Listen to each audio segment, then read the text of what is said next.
नमस्कार, 10 बजने वाले हैं। मैं हूं आपके साथ राहुल ओझा। वक्त है अपना बिहार का और हमारे ठीक पीछे सचिवालय है। सचिवालय वो जगह जहां पर सरकारी मशीनरी पूरी काम करती है और मौका भी है सरकार चुनने का।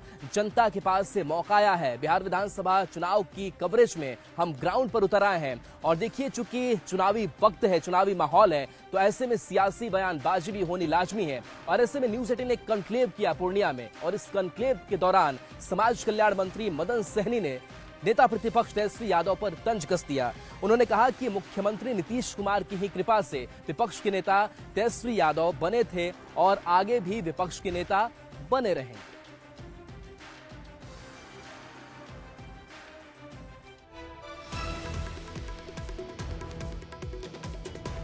तो देखिए, बता दें कि मदन सहनी का ये बयान सामने आया है और मदन सहनी ने एक तरीके से तंज कसा है कि इस बार इन महागठबंधन के लोगों को इतनी सीटें आ जाएंगी कि ये विपक्ष में बैठे रह सकते हैं। और एक वक्त भी था जब मुख्यमंत्री नीतीश कुमार की ही कृपा हुई और उस वजह से विपक्ष में तेजस्वी यादव को जगह मिल पाई।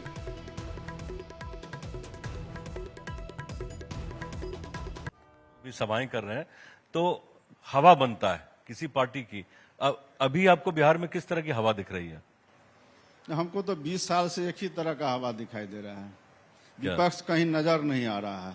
हाँ। जो हाल 10 में हुआ था, 2010 में, वही हाल इस बार भी होने वाला है। माननीय मुख्यमंत्री जी से के कृपा से विपक्ष के नेता उस समय भी बने थे और इस बार भी उन्हीं के कृपा से विपक्ष के नेता बनेंगे। उससे आगे सोचने की कोई जरूरत नहीं है।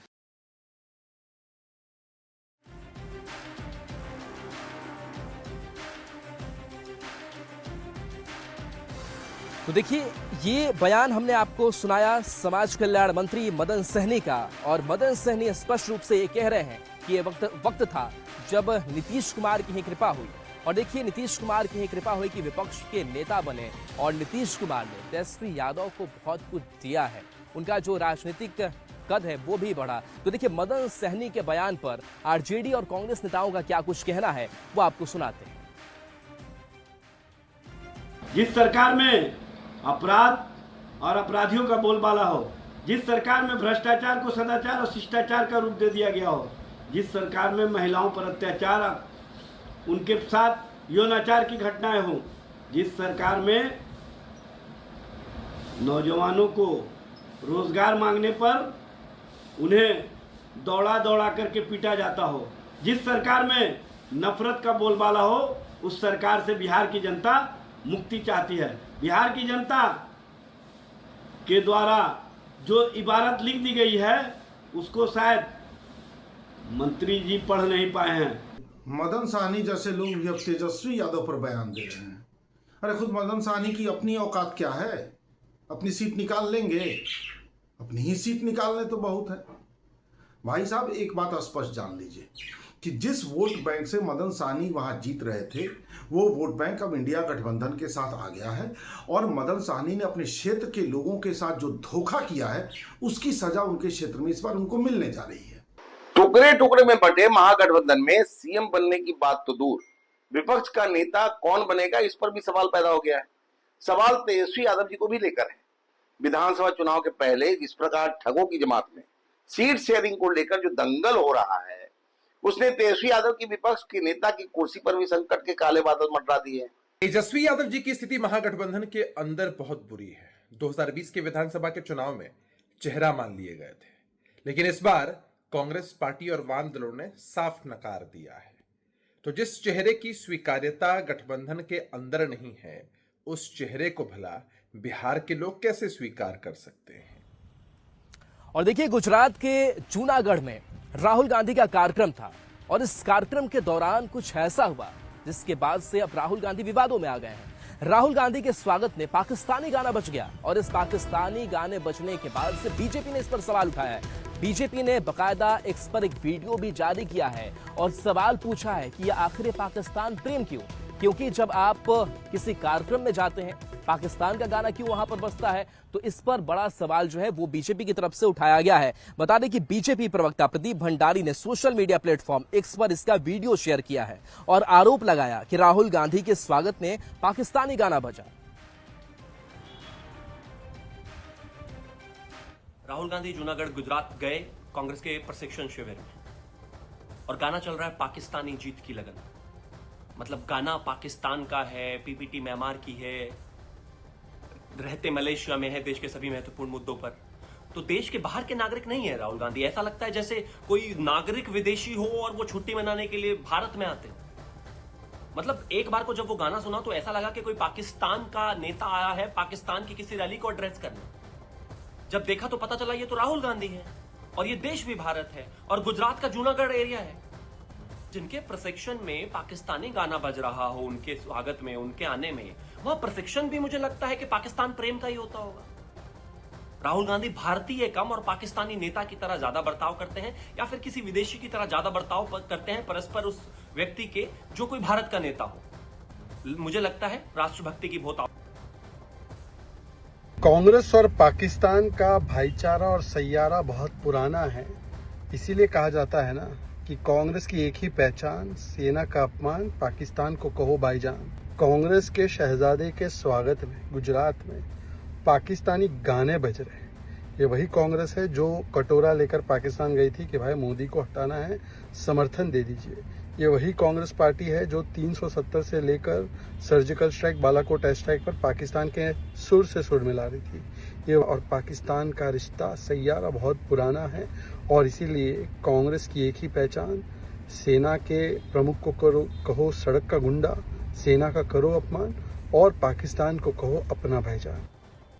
तो देश भारत लेकिन गाना पाकिस्तान का बजेगा और ये राहुल गांधी के कार्यक्रम में हो रहा है। बीजेपी ने जो आरोप लगाए हैं उस पर आरजेडी और कांग्रेस ने पलटवार भी किया है। के लोग जो सिर्फ वोट चोरी करके सत्ता में काबिज होते हैं, सही मायने में जनता उन्हें पसंद नहीं करती, वोट नहीं देती है, तो उन्हें रिझाने के लिए, लुभाने के लिए तरह तरह के नौटंकी करते रहते हैं, फेक वीडियो बनाते हैं, फेक मामले दर्ज करते हैं। और छोड़िए ना, ये खुद प्रधानमंत्री पाकिस्तान बिना बुलाए चाह के बर्थडे केक और बिरयानी खा के आते हैं। तो बिहार और देश की जनता सब जानती है। जो भारतीय जनता पार्टी की सोच है उस सोच का पोल खुल गया है। गुजरात में किसकी सरकार है? भारतीय जनता पार्टी की सरकार है। और गुजरात में इस तरह के मामले सामने आए हैं तो इस पर सरकार सोई हुई क्यों है? सरकार ने क्या एक्शन लिया है? और सरकार के स्तर से इस तरह के मामले करने वालों पर क्या कार्रवाई की गई है? ये भारतीय जनता पार्टी के नेताओं को और भारतीय जनता पार्टी को जवाब देना चाहिए। कांग्रेस की पाक परस्ती का भेद गुजरात के जूनागढ़ में खुल गया है। कांग्रेस के युवराज राहुल गांधी के स्वागत में पाकिस्तानी गाना बजना यही बताता है कांग्रेस का यह कृत्य न केवल गुजरात बल्कि पूरे देश का अपमान है। दरअसल कांग्रेस मुक्त भारत के जनता के संकल्प और उनमें मिल रही जबरदस्त कामयाबी से कांग्रेस बेचैन उठी है। अब वो पाकिस्तान सॉन्ग्स का आनंद लेने में जुटी है। देश की जनता उनके इस कार्य के लिए कभी माफ नहीं करेगी। गुजरात के जूनागढ़ में कांग्रेस नेता राहुल गांधी की अगुवाई में स्वागत में जिस प्रकार से पाकिस्तान समर्थक गाना बजाया गया, उससे स्पष्ट होता है कि राहुल गांधी की अगुवानी में उनके समर्थक देश को हर क्षण अपमानित करने में लगे रहते हैं। चाहे वो देश के आदरणीय प्रधानमंत्री जी की माता जी का अपमान हो, देश का अपमान हो, कोई ऐसा मौका छोड़ना नहीं चाहते हैं कांग्रेसी अब गांधी जी के पद चिन्हों पर न चलते हुए देश के अपमान करने की दिशा में आगे बढ़ चुके हैं। देखिए, बीजेपी के बारे में यह कहा जाता है कि बीजेपी हर वक्त चुनावी मोड में होती है, हर वक्त उसकी तैयारी चल रही होती है। और आज बीजेपी के लिए बड़ा दिन है क्योंकि आज बिहार में बीजेपी के राष्ट्रीय अध्यक्ष जेपी नड्डा पहुंच रहे हैं। 11 बजे जेपी नड्डा पहुंच जाएंगे और कह सकते हैं कि बीजेपी कार्यालय में बड़ी तैयारी की गई है। तो पटना एयरपोर्ट से लेकर के बीजेपी कार्यालय तक बड़ी तैयारी है। बैठकों का दौर चलने वाला है। इसके साथ साथ कार्यकर्ताओं से बातचीत होगी और कैसे प्रधानमंत्री नरेंद्र मोदी के संदेश को लोगों तक पहुंचाना पहुंचाना है, बूथ स्तर तक पहुंचाना है। इसके लिए डिजिटल अभियान जो है उसकी भी शुरुआत की गई है, यानी कि डिजिटली भी जो कार्यकर्ता हैं वो लोगों के साथ कनेक्ट होंगे और वहां पर बातें रखी जाएंगी। तो देखिए, प्रधानमंत्री नरेंद्र मोदी भी 15 सितंबर को पूर्णिया पहुंचने वाले हैं और यहां से बड़ी सौगात दी जाने वाली है। तो लगातार जो बीजेपी के शीर्ष नेता है उनका जो दौरा है वो लगातार निर्धारित हो रहा है पटना में, और लगातार आप समझ सकते हैं कि प्रधानमंत्री लगातार बार बार बिहार का दौरा कर रहे हैं, चाहे वो जेपी नड्डा हो या फिर बाकी जो शीर्ष नेता हो, उनका जमावड़ा यहां बिहार में देखने को मिल रहा है। यानी कि संदेश भी साफ है कि किस तरीके से बीजेपी अपनी चुनावी मजबूती के साथ मैदान में उतर पड़ी है। इसके साथ साथ कैसे बीजेपी को बाकी जो घटक दल हैं, चाहे वो जेडीयू हो, एलजेपीआरवी हो, आरएलएम हो, इन सबके साथ कैसे समन्वय बिठाना है। हम की जितना मांझी की पार्टी है तो इनके साथ कैसे समन्वय बिठाना है, इस पर लगातार कोशिश जो है वो की जा रही है। तो देखिए, ये जो तस्वीर निकल करके सामने आई है और ये तस्वीर बता रही कि कैसे लगातार जो जेपी नड्डा हो, प्रधानमंत्री नरेंद्र मोदी हो, वो लगे हुए हैं।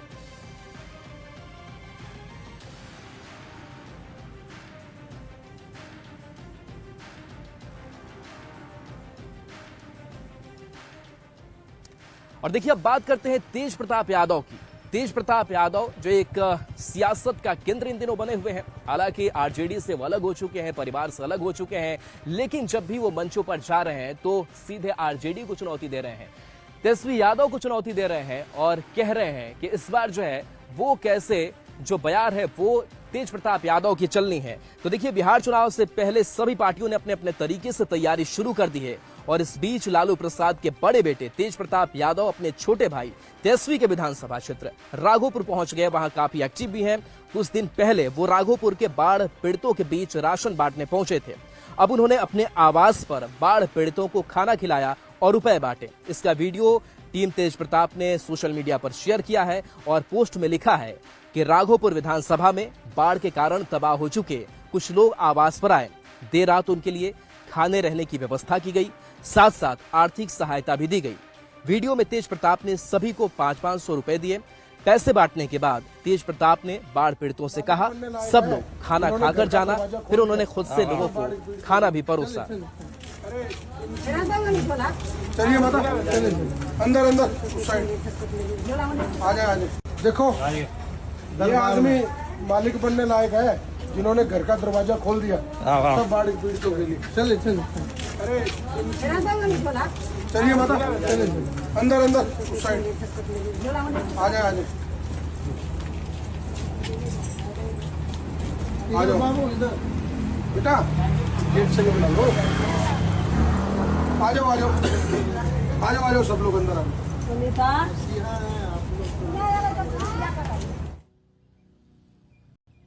बेगूसराय में केंद्रीय कपड़ा मंत्री गिरिराज सिंह ने बड़ा ऐलान कर दिया और कहा कि हमारी सरकार आएगी तो रोहिंग्या और बांग्लादेशियों को यहां पर हम रहने नहीं देंगे। साथ ही साथ उन्होंने कहा कि जो फतवा जारी किया जाता है कि आप किसे वोट देना है किसे नहीं देना है, ये मस्जिद से जारी किया जाता है। आप नमाज पढ़िए, लेकिन अगर आप मस्जिदों से राजनीति वाली फतवा जारी करेंगे तो हम भी मंदिर से घंटा घड़ी बजाएंगे। मस्जिद जाओ, नमाज पढ़ो, लेकिन अगर मस्जिदों से राजनीति होगी, मस्जिदों से वोट देना नहीं देना इसके लिए फतवा जारी होगा, तो मंदिरों से भी घड़ी घंट की आवाज चलेगी।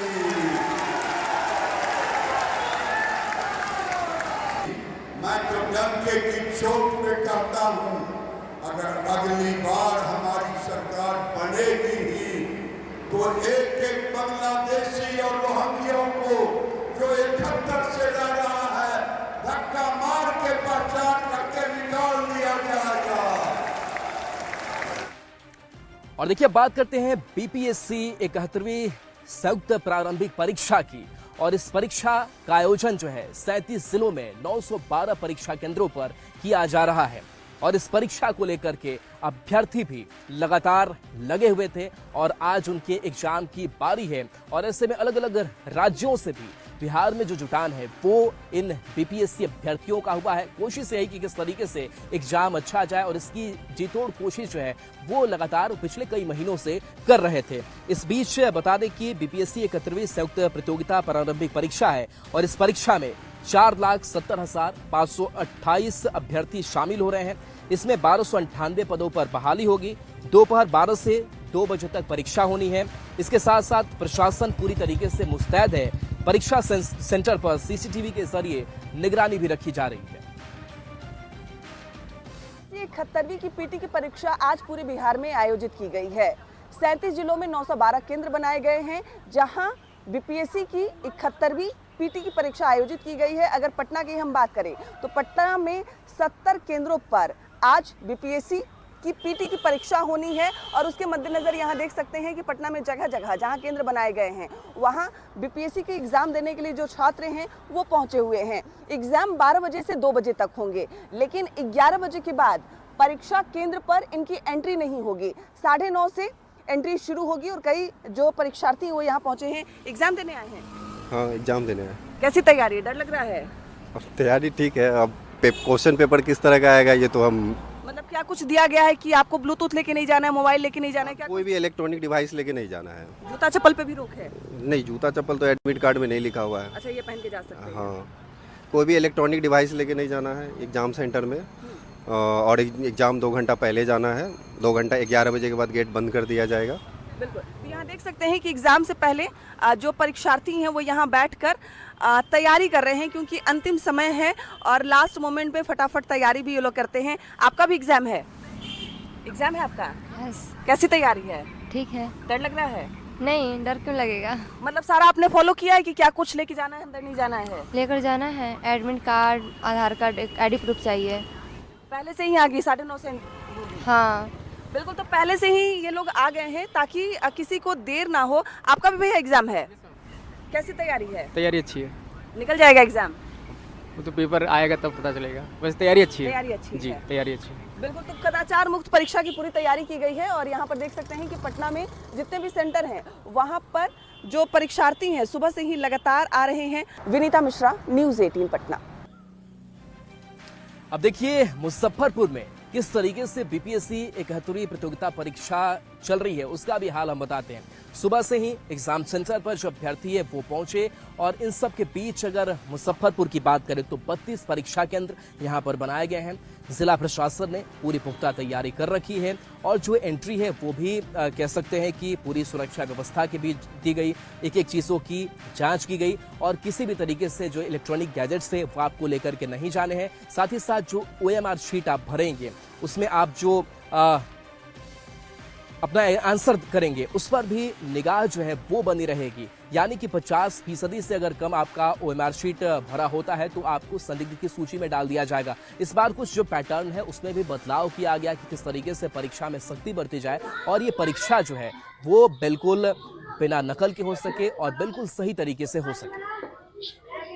बीपीएससी की 71वीं प्रारंभिक परीक्षा का आयोजन आज होना है और बिहार के अलग अलग सेंटरों पर बीपीएससी परीक्षा को लेकर तैयारी पूरी कर ली गई है। और मुजफ्फरपुर की बात करें तो मुजफ्फरपुर में भी कुल 32 परीक्षा केंद्र बनाए गए हैं और ऐसे में हम मुजफ्फरपुर के लंगट सिंह कॉलेज परिसर में हैं जहां पर भी बीपीएससी 71वीं की परीक्षा होना है और तैयारी लगभग पूरी हो चुकी है। तमाम अधिकारी, जिला प्रशासन, पुलिस प्रशासन जो है इसको लेकर पहले से अलर्ट मोड में है और तमाम व्यवस्थाएं कर दी गई है, क्योंकि बीपीएससी के द्वारा जो दिशा निर्देश दिए गए हैं उन दिशा निर्देशों का पालन करना बेहद जरूरी है, क्योंकि तमाम जो परीक्षार्थी हैं वह पहुंचने लगे हैं और इन सबको समय से पहले पहुंचना है, क्योंकि 12 से 2 के बीच में परीक्षा होना है तो 11 बजे तक ही एंट्री होगी। ये तमाम आदेश है। बीपीएससी परीक्षा के लिए पहुंचे हैं? हाँ जी हाँ। कहाँ से आए हैं? भागलपुर से आए हैं। हाँ। कितनी तैयार हैं इस बार परीक्षा को लेकर? तैयार तो फुल है। फुल तैयार है। हाँ। कई महत्वपूर्ण पोस्ट है इस बार। तो फिर इस बार 100 पोस्ट दिया है SDM का। SDM बन जाएंगे। टारगेट तो वही रखे हैं। मतलब हाँ। एक्साइटेड है परीक्षा को लेकर। तैयारी पूरी है। आने में परेशानी भी हुई कहीं पे? परेशानी तो हुई है, एक ही ट्रेन था भागलपुर से। परीक्षा को लेकर कितने तैयार हैं? फुल तैयार हैं। पूरा तैयार है। इस बार प्रिपरेशन किया अच्छा से।